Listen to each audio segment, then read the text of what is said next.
ანუ კიდე რა იყო თბილისის საკრებულოს, რომელიც დავუშვათ ესე მოსახლეობაზე ესე ნეგატიურად აისახა, უფრო მეტად შეიძლება ითქვას რა.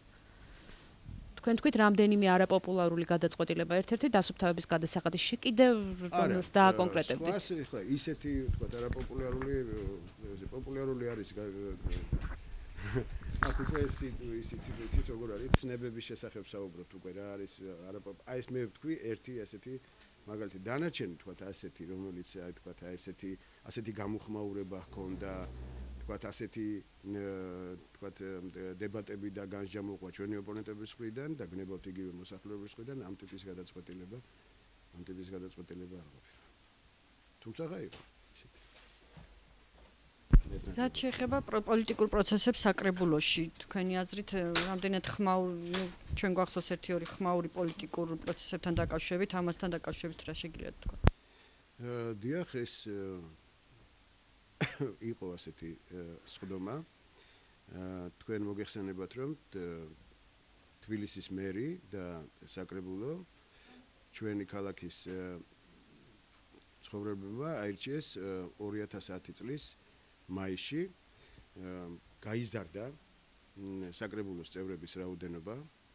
ადრე იყო 37 და ამჟამად არის 50 უმრავლესობით მოვიდა ერთიანი ნაციონალური მოძრაობა მათი რაოდენობა შეადგენს 38-ს ხოლო 11 არის ოპოზიციური ფრთის წარმომადგენელი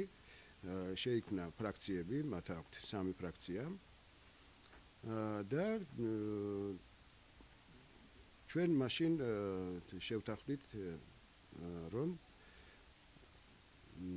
შეგვეთავაზებინა ეს იყო უმრავლესობის ნება პოლიტიკური ნება რომ შეგვეთავაზებინა ოპოზიციისთვის თანამშრომლობა და შეგვეთავაზებინა თანამშრომლობის ალბათ ყველაზე საუკეთესო და ყველაზე მაღალი ხარისხის ფორმა ეს გახლავთ ოპოზიციის წარმომადგენლების არჩევა თანამდებობებზე საკრებულოში არსებულ თანამდებობებზე და ჩვენთან თანამდებობებზე ვირჩევთ საკრებულო ირჩევს თანამდებობის პირებს არჩეული ვარ საკრებულოს მე ჯერ ამირჩია ჩემი რაიონის მოსახლეობამ ხოლო შემდეგ უკვე საკრებულოს წევრებმა ამირჩიეს საკრებულოს თავმჯდომარედ ასევე ხდება კომისიის თავმჯდომარეების შემთხვევაში ასევე ხდება თავმჯდომარის მოადგილეების შემთხვევაში ჩვენ დავამატეთ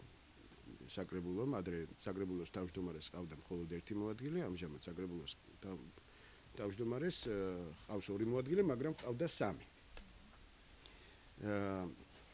და შევთავაზეთ ასეთი რამ მე კიდევ ხას უსვამ რომ ეს არის თანამშრომლობის ყველაზე საუკეთესო ფორმა იმისათვის რომ შენ აქტიურად იყო ჩართული დედაქალაქში მიმდინარე პროცესებში და კონდეს შესაძლებლობა მეტი შესაძლებლობა ვიდრე აქვს რიგით დეპუტატს სწორედ ამისათვის ავირჩიეთ ჩვენ ოპოზიციის წარმომადგენლები თანამდებობის პირებად ესე იგი 2 მათგანი ერთი აგზელებს თავის საქმიანობას ესე იგი ქრისტიან დემოკრატების წარმომადგენელი ბატონი ჯავასამუშია გახლავთ ერთი მოადგილე და ასევე ჩემი მოადგილე გახლდათ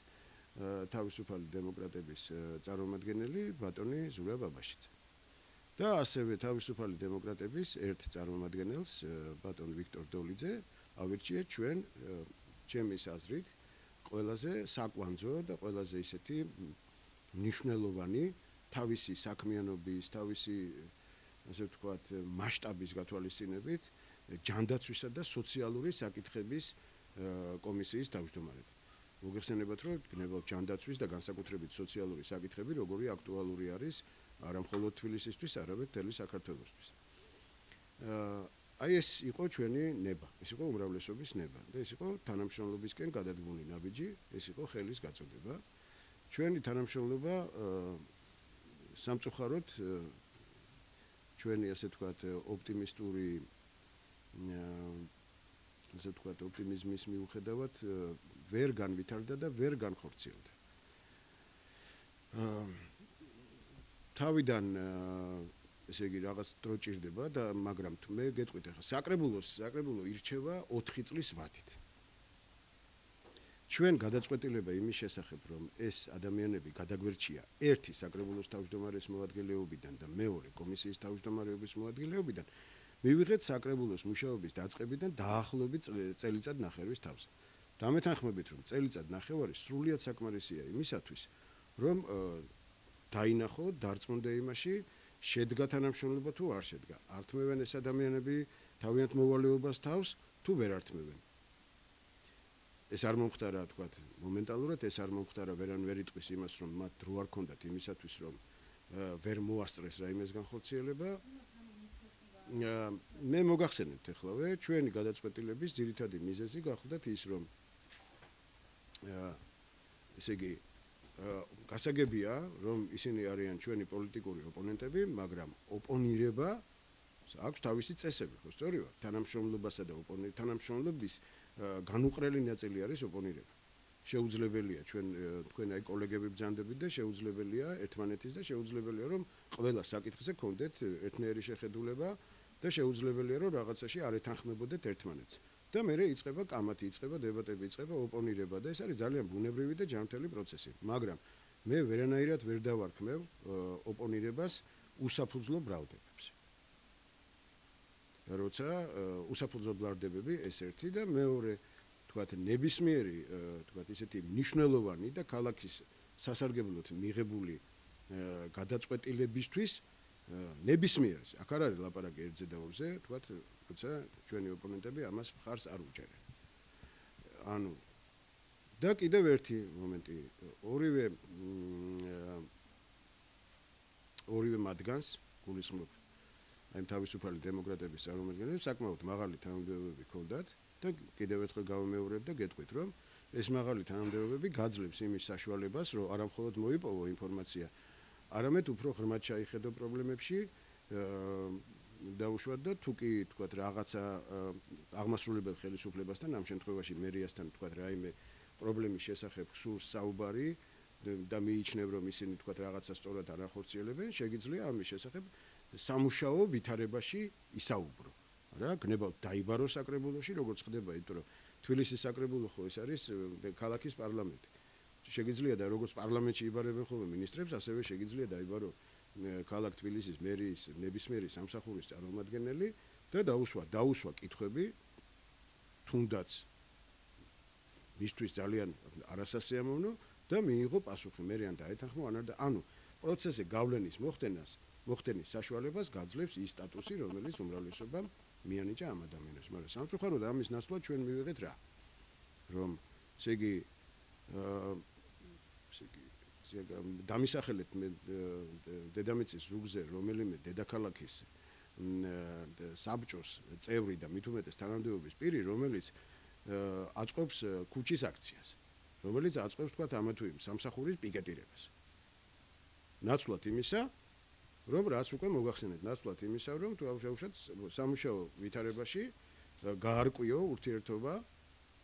მისცე შენიშვნა გამოითხოვო ინფორმაცია და ასე შემდეგ. მიუხედავად მათი და არა მხოლოდ მათი არაერთი განცხადებისა, რომ ისინი ვერ ახერხებენ ინფორმაციის მოპოვებას, მე ამ მოსაზრებას ნამდვილად ვერ დავეთანხმები, იმიტომ რომ ასეთი პრობლემა შეიძლება თქვათ ინფორმაცია დროულად ვერ მოიპოვო და შეიძლება ინფორმაციას დააგვიანდეს, მაგრამ ის რომ საკრებულოს რომელიმე წევრს და თანამდებობის პირის ინფორმაციის მიღება უგვიანდება თქვათ აღმასრულებელი ხელისუფლების მხრიდან, ეს ნამდვილად არ შეეფერება სიმართლეს. აი ყოველივე ამან რაც მე ჩამოგითვალეთ განაპირობა ის და თან დრო წელიწად ნახევარი გავიდა. ბოლოს და ბოლოს ჩვენ 4 წლითავად არჩევნილები ლამის თითქმის ნახევარი არის გასული ჩვენი საქმიანობისა და ხა რამდენ ხანს შეიძლება დაუშვათ ასეთ რეჟიმში გააგრძელო მუშაობა, იმიტომ რომ ეს უკვე თანამშრომლობას არანაირად არ შეეფერებოდა და არ შეესაბამებოდა. ამიტომაც უმრავლესობამ მიიღო ის გადაწყვეტილება, რომ ეს ადამიანები ისინი არიან დეპუტატები, ბუნებრივია, ის მათ აქვთ თავიანთი უფლებები, თავიანთი მოვალეობები, ისინი აგრძელებენ თბილისის საკრებულოში მუშაობას და საქმიანობას, ისინი მონაწილეობენ კომისიების ხდომაში, საკრებულოს ხდომაში, აკეთებენ წვავე განცხადებებს, მაგრამ ყოველ შემთხვევაში სამწუხაროდ ის თანამშრომლობა, რომლის იმედი ჩვენ გქონდა და რომელსაც პირადად მე ჩემ მეგობრებთან საკმაოდ ოპტიმისტურად ვუყურებდი, არ შედგა. ეს იყო წლევანდელი წლის ერთ-ერთი ყველაზე ხმაურიანი ხდომის, ასე ვთქვათ,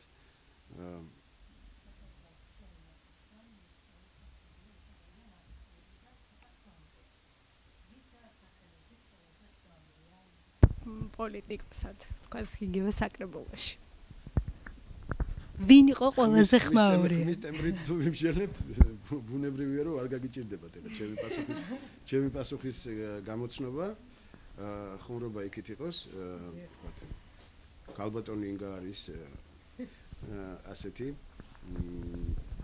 ძალიან აქტიური და არა მხოლოდ ქალბატონი თინა, ქალბატონი ინგა, ასევე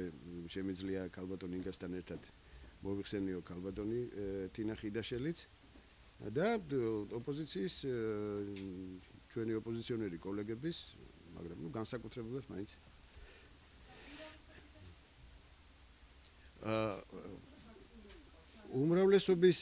უმრავლესობის აქტიური წევრებიდან დავასახელებდი, იცით, ის ხშირად ჩანან ისინი ტელეეკრანებზე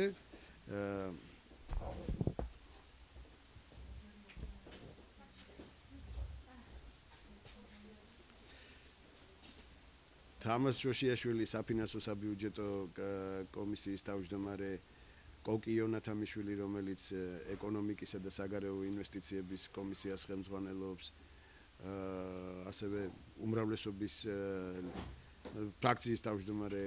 ბატონი ნიკო ხაჩირაშვილი, რა ვიცი რომელი ერთი. ბატონიკო, კაცო ძალიან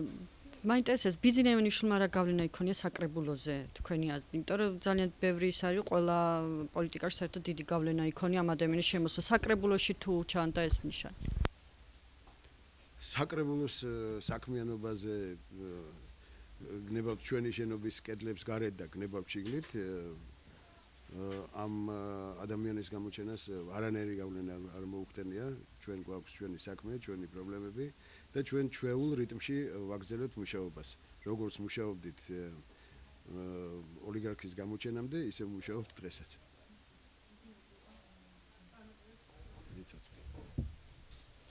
ბავშვების